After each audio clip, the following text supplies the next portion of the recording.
The first reading from Matthew chapter 1, beginning at verse 18. Now the birth of Jesus the Messiah took place in this way.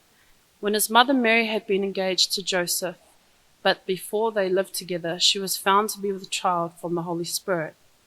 Her husband Joseph, being a righteous man and unwilling to expose her to public disgrace, planned to dismiss her quietly. But just when he had resolved to do this, an angel of the Lord appeared to him in a dream and said, Joseph, son of David, do not be afraid to take Mary as your wife, for the child conceived in her is from the Holy Spirit. She will bear a son, and you are to name him Jesus, for he will save his people from their sins. All this took place to fulfill what had been spoken by the Lord through the prophet. Look, the virgin shall conceive and bear a son, and they shall name him Emmanuel, which means God is with us. When Joseph awoke from sleep, he did as the angel of the Lord commanded him. He took her as his wife, but had no marital relations with her until she had borne a son, and he named him Jesus. This week, Rev Kerry asked me to share about someone within the Christmas story who I was most inspired by.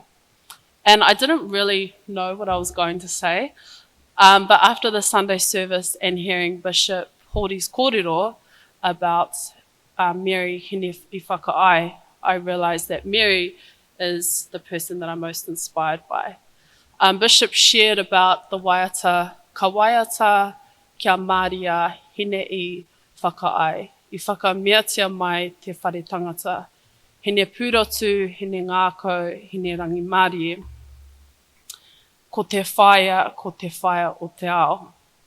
And so I was inspired by his kōrero and putting Mary in the context of hine I whakaai, a young woman who said yes, even though it would have gone against the cultural norms of the time or the expectations of her whānau or the community, and probably maybe her own ideas about what she wanted for her future.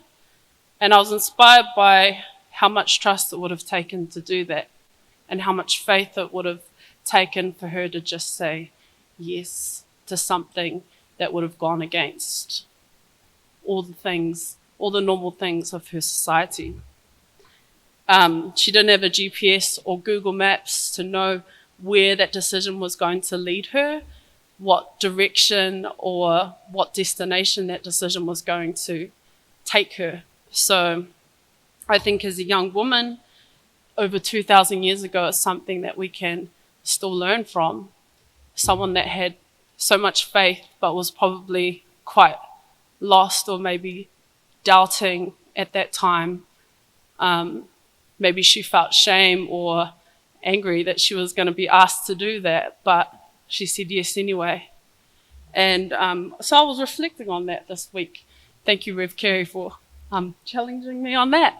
And I was thinking about when I said yes, and that was on Easter Sunday 2012. And at that time, I was like in a really bad place, dealing with depression and addictions and all sorts. And I remember there were some key people in my life, my mother being one of them, who really prayed over me at that time, without me knowing, but I knew she was and is a woman of prayer. And so when I chose a different pathway and I said yes to God, it really turned my life around. And I know that my life is a walking testament of God's goodness. So I just wanted to share that today or tonight, that if you have people in your life and your family that you're praying for and you're really believing in, whether it be for healing or restoration or jobs, that God, our God, is a good God and that He really delivers. So, merikere me te kia koutou.